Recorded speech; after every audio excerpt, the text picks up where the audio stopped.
We all know Pompeii was buried in ash. But what if I told you that ash preserved something the Romans never wanted us to see? A secret world of scandal and survival in the alleys most visitors overlook. Today, we're diving deep into one of history's most haunting stories, the city of Pompeii, eternally frozen in time by the cataclysmic eruption of Mount Vesuvius in 79 CE. But this isn't your usual history lesson or tourist guide tale. Today we're peeling back the layers to explore the hidden, shadowy alleys and the buried secrets of Pompeii's forgotten brothel district. A place where scandal, mystery, and the raw realities of Roman life were captured and preserved beneath volcanic ash for nearly 2 millennia. And just when you think you've seen it all, stay with us until the end of this journey. Because newly uncovered archaeological discoveries from 2025 rewrite Pompeii's story, revealing how life, resilience, and hope quietly flickered beneath the ruins for centuries after the volcano's wrath. Prepare to step into the heart of Pompeii's forgotten nightmare, where volcanic ash didn't just bury a city, it immortalized secrets that challenge what we thought we knew about history itself. Step into a backstreet maze. You're not standing before marble columns or sprawling courtyards, but sneaking through twisty lanes behind closed doors, where laughter echoes and secrets are traded as easily as coins. The brothel district of Pompeii, far from the polished center, buzzed with a life all its own. Picture the mosaic-packed walls, their colors dulled by time, but their stories unashamed. Imagine catching the faint trails of cheap perfume, the salty aroma of olives from a vendor's cart, the damp must of stone. As you edge deeper, listen. The slap of sandals, laughter that isn't always joyful. Bargains struck over more than just bread. Hear the rich, the poor, the enslaved, and the free all mingled after sundown. Even in daylight, you'd find workers shouting over the din of a smithy, a neighbor gossiping with a sly wink, lovers exchanged in a hurry. On these walls, graffiti preserved boasts, rivalries, poetry, sometimes sweet, sometimes scandalous. Now, pause. Imagine what gets left behind in a place like this. Not just broken vases and coins, but lives that rarely made the official histories. The vendor who sold scented oils at every street corner, now immortalized by a stray inscription. The young woman joked about in a ribald rhyme. The bread maker whose debts and dreams are etched beneath flaking graffiti. It's raw, real, and so human. And this is where the nightmare would strike. The ordinary, wild, imperfect moments, sealed in by volcanic ash and the beat of a heart. You can almost sense it building. Beneath the lively surface, there's a tension, a foreshadowing. Because in Pompeii, it's not just luxury or politics that were frozen. It's the street noise, the whispers, the little lives history tried to forget. What if the first deadly sign of Vesuvius's wrath wasn't a river of lava, but the gentle, unrelenting fall of ash, soft as snow, deadly as a curse? August 24th, 79 CE. The day began as any other, but by noon, something was wrong. The air felt dense, almost humming with anticipation. The first pebbles, a mix of pumice and ash, tumbled from above, drawing curious glances skyward. What is that? A festival prank? A sign from the gods? Vendors, like our plucky oil seller, stood frozen. Should you run, or is this just temporary? Kids tried to catch the stones, laughing until the cough set in. A dry, scratchy burn at the back of the throat. Within an hour, the streets glimmered gray. You'd try to brush it from your hair, but it came back thicker. The weight of it pressed on rooftops, choked narrow drain pipes, filled market baskets until their fruits vanished under the dust. Can you hear the confusion rising? Voices growing sharper, the air laced with anxiety. The perfume that clung to the district's walls is overtaken by something new, a pungent, sour tang of sulfur burning your nose. Elderly couples peered out of darkened doorways, uncertain. Shopkeepers debated whether to shutter their stores or risk a few more sales. Most chose caution, but some, driven by debts or hunger, stayed just a little longer. And then, a rumble. Not thunder, not a cartwheel, something deeper. Some looked to Herculaneum, others toward the great mountain, shrouded in an unnatural dusk. Livestock bleated wildly. Dogs slipped under carts whining.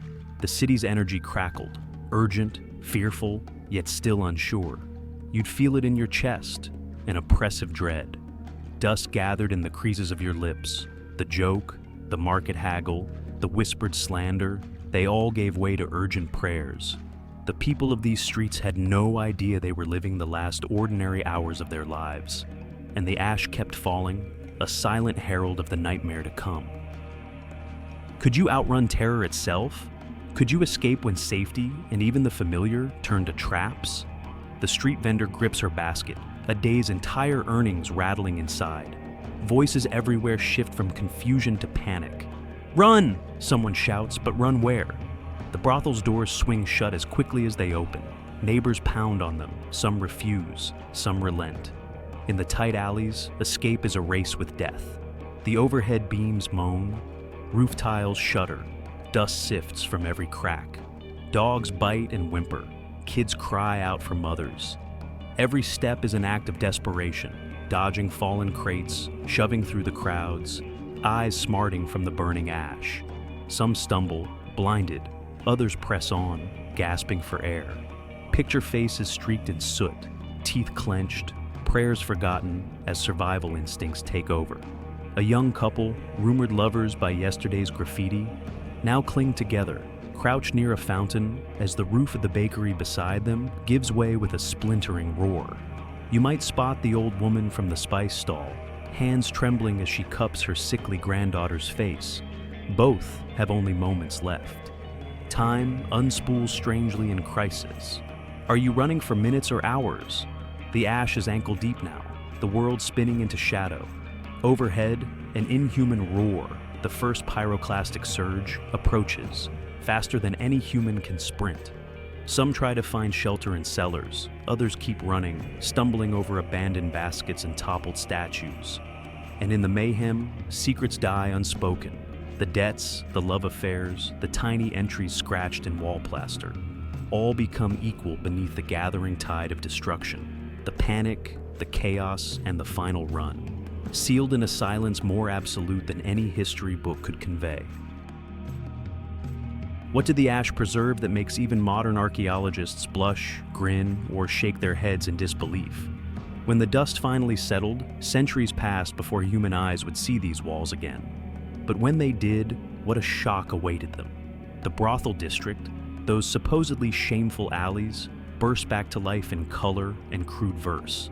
Erotic frescoes showed scenes of desire, dominance, and delight, not hidden away, but celebrated and normalized. Romans, it seems, were nothing like the prudes of later centuries. But even wilder are the words. Graffiti carved by steady, mischievous hands boast of steamy trysts, knife-sharp insults, flippant jokes, and scores settled. There are declarations of love. Successus was here. May Venus favor his luck with women. There are warnings. Beware, Syra is a thief. There's even tender poetry, and grindingly explicit sketches that leave little to the imagination. These scrawls reveal social networks, rumors, debts, resentments, and daydreams. Is there a clearer window into the real heart of Roman life? You can almost hear voices echoing, a woman's laughter in the night, the argument of two rivals whose nastiness you only glimpse in a scratched line. In the flicker of lamplight, archaeologists realized the line between scandal and ordinary life was thin as dust. Why were these truths hidden? Perhaps to protect the powerful. Perhaps because no city wants to be remembered for its secrets. But in the end, the eruption itself became the great equalizer. Every scandal, every desire, every joke was fossilized into the walls. And so, what the Romans wished forgotten, Vesuvius immortalized. Imagine finding your whole neighborhood's skeleton diary. What would your secrets say?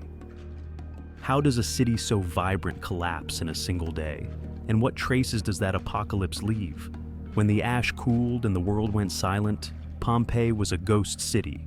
Its artisans, vendors, and families erased in the time it takes to finish a market transaction. The shops, their counters marbled and still crowded with coins, stand eerily as if waiting for customers who'll never return. In the carpenter's workshop, a hammer is frozen mid-swing. In a bakery, Blackened loaves still rest in a brick oven. A feast for gods, not men. The economy, driven by hard labor and sly entrepreneurship, was decimated. Debts became meaningless. Landlords lost their tenants. Shopkeepers lost their futures. Some fortunes were preserved beneath the ruins. Amphorae filled with grain that would never be sold. Jewels hidden in the cellars of crumbling villas. But money matters little when the markets themselves are buried. But look closer. Archaeologists unearth ledgers, graffiti about payments owed, accounts of commercial rivalry. They find evidence not just of luxury and greed, but of adaptation. Secret trading, rescued wares, barter that resumed in the weeks after the disaster for those who survived nearby. It's a haunting reminder. Catastrophe strips society down to its scaffolding. The intricate networks of trust and exchange that sustained Pompeii simply vanished, but their bones remained, telling a story of a city's sudden, brutal pause. And it wasn't just wealth that vanished. How do you rebuild after losing not just property, but the people who made a city's rhythm? Pompeii's lesson, sealed in a layer of ash, is that our greatest legacies might be neither our riches nor our buildings, but our resilience when the world breaks.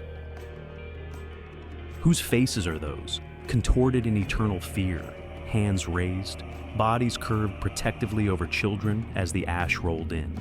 The plaster casts are Pompeii's most haunting legacy. These aren't statues, they're people. Flesh, sinew, hope, love, and terror, all petrified in the moment when time froze. Step closer. A muleteer lies collapsed, still gripping the reins of an animal lost to history. Nearby, a woman's arms are locked tight around her child, tenderness and despair fused into stone. Some lie alone, curled into fetal positions, abandoned or lost. Others reach for loved ones, fingers nearly touching in that last split second before the surge. Their features twist not just in panic, but sometimes in resignation or quiet courage. One young couple, their identities lost, appear to be holding hands, blocked from sight by a fallen beam that saved no one. For modern viewers, these faces bring the ancient tragedy shockingly close. The physics of the eruption, its heat, its asphyxiating pumice, meant death came fast, but not always instantly. Those immortalized here spent their last seconds in a world gone wrong, a world that forgot their names but preserved their pain. What were their final thoughts? Did they pray? Did they curse? Or simply close their eyes and hope? That's the mystery of the plaster casts, and the bond that ties us to these strangers across 2,000 years. Through them, we see ourselves, not as icons, but as vulnerable souls, caught in disaster and remembered not by choice, but by fate. Did you ever wonder if all was truly lost? If everyone perished? Or if hope smoldered on beneath the ash? Here's the astonishing truth. For centuries, historians thought Pompeii was frozen, a city ending in tragedy with no second act. But then, in 2025, new archaeological digs changed everything. Far from being a barren tomb, Pompeii became a magnet for resurrection. Survivors, defying myth, returned to the city. Some came back in search of lost treasures. Others, with nowhere else to go, forged a new existence among the ruins. Can you picture them?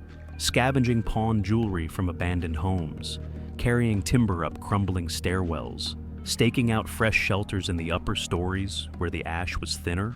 Over the years, these pockets of humanity became shadow communities, living on the city's bones for nearly 400 years after disaster first struck. It wasn't an easy life. Anarchy sometimes reigned, and danger lurked among the broken stones. But resilience, not just despair, defined this hidden chapter. Pause for a moment. What drove them? Was it nostalgia, necessity, or pure stubborn hope? Markets reappeared, roads came back to use. Laughter, albeit wary, once again echoed between shattered walls. Recent digs uncovered tools, makeshift hearths, and even new graffiti. Messages, warnings, perhaps even dreams scratched by hands separated from the original disaster by generations. This overturns the old myth of total destruction and offers a message that rings down the centuries. Even after catastrophe, humanity finds ways to adapt, survive, and remember. Pompeii's story is one of survival as much as it is of loss, a testament to the indomitable will that even in darkness stubbornly seeks the light. Secrets have a way of surfacing. Hit like if you believe history's darkest chapters still have lessons to teach us, and subscribe to uncover more buried truths. What forgotten nightmare do you think is still buried out there? Let me know your theories below.